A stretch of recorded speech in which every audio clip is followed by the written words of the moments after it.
All right, y'all. So I just want to put a disclaimer before this video begins. I'm going to be reading Negro Myths, and they are written in like super Ebonics. Now, y'all know I speak AAVE, but I read in Standard English. I've shared that with y'all before because everything in the USA is written in Standard English. So I just read in Standard English, right? Because I've never read anything in AAVE. So it was hard for me reading this, and I sound like a white person trying to speak AAVE. It sounds horrible, but I get the hang of it towards the end. Okay, so let's get into it. So I told y'all I'm a wannabe book collector. So let's get into these Negro myths from the Georgia coast.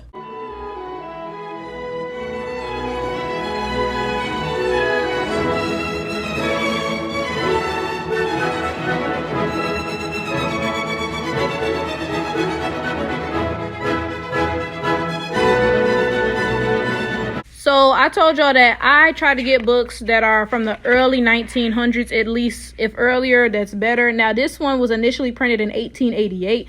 This was actually reprinted in 1969, but I don't mind if it's a reprint as long as like the original thing is like early 1900s. You know, now if this was like, you know, initially written in 1969, I wouldn't have bought it because that's not quite old enough for me, I don't think. But this was initially written in 1888. So let's get into it. We're gonna read one myth per video, okay? And it says it's told in the vernacular.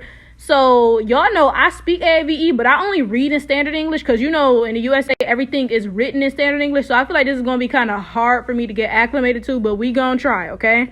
Now, again, it's copyright 1888, and it says it is in memory of Montevideo Plantation and of the family servants whose fidelity and affection contributed so materially to its comfort and happiness. Now we're going to read the preface. Mr. Joel Chandler Harris has, in an admirable way, commended to public notice the dialect and folklore in vogue among the Negroes of Middle Georgia. With fidelity and cleverness has he perpetuated the legends and songs once current among these peoples and now fast lapsing into oblivion. There is, however, a field largely untrodden in which may be found ample opportunity for the exhibition of kindred inquiry and humor. We refer to the swamp region of Georgia and the Carolinas, where the lingo of the rice field and the sea island Negroes in sui generis, and where myths and fanciful stories, often repeated before the war and now seldom heard save during the gayer moods of the old plantation darkies, materially differ from those narrated by the sable dwellers in the interior. In confirmation of this suggestion, we recorded the following Negro myths from the Georgia coast. So number one, what we'll be reading in this video, because like I said, I'm gonna do a separate video for every myth.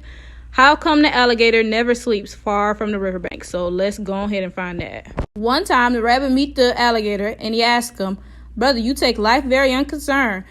Any you come upon trouble sometime?" The alligator, him make answer, "No, brother, nothing never bother me. Me don't know what you call trouble. Me have plenty of little fish to eat. Me sleep and me take pleasure.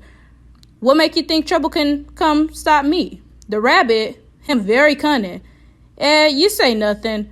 But alligator can come out the river and sun itself in a broom grass field. But rabbit, he laugh one side to itself and make plan to pit trouble on the alligator. The next day when the sun hot, the alligator come out the river. He's so full of fish and crab, he casely can crawl. I guess that means like barely can crawl. He drag himself through the mash, and he going in the broom grass field and stretch himself in the grass and fall fast asleep. But rabbit be done watched him all the time, but rabbit too schemy. Now he pick a chance. When he think the alligator done going to sleep, he tiptoe ever so soft, tell him come right on top of the alligator. He notice him close, his eyes shut, and the sleep for true. Okay, so they saying he really sleep. Then the rabbit slipped back. He said to himself, "I gonna make the alligator know what caused trouble this day. What causes trouble this day? I trick fire. I light one fat pine tick, and I set fire to the broom grass all around the field. The alligator lay in the middle fast asleep." He don't know what the rabbit up to. Bimby the fire it biggin for roll. The alligator wake up. He see the smoke. He yell the fire coming. I don't know what to do. The fire biggin for burn. Oh, the fire is about to burn him. Okay. He run this way. The fire meet him. He lick back and try the other side. The fire meet him there too. But rabbit, him done take off and done watch and done half kill himself with laughter. But alligator holler. He holler. Nobody, I'm not sure what that means, Yeti. Nobody ready? I don't know. Nobody come. Fire every side. No way for him to go. He can't get out. Man, sir, he make up his mind to bust through somehow. I think that means he shouts, yeah, he cocks up his tail, and you come straight for the river. But Rabbit, he fall from laughing. He hop after the alligator and he say, hey, brother, what's the time today? And you been telling me you never met up with trouble. You run top of him today anyhow. But Alligator didn't have time to make answer. He went crack-a-tee to the rabbit. And just as Bex with as can be. He's just as something with him as can be. And he's red and his tail swings and he gone for the river. And he fall in head over heel. The water cool him. He catch a breath. Then he raised himself on the top of the water and he holler back to the rabbit.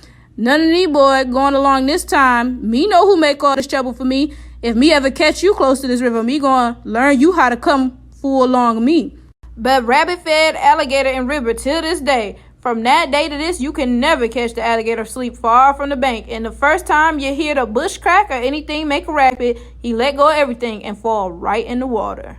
This is a good example about how people be miserable as hell just seeing you happy. Even if your happiness is not affecting them in any way. Like, you can literally just be minding your business and people going to be mad at you anyway. Like, all this alligator said was, oh, like, I ain't got nothing to complain about. You know, like, I got food to eat. Like, I'm good. And Rabbit was like, oh, bet. We gonna see about that. Like, what was the reason? Like, this is why you can't even tell people when nothing good happened to you, for real.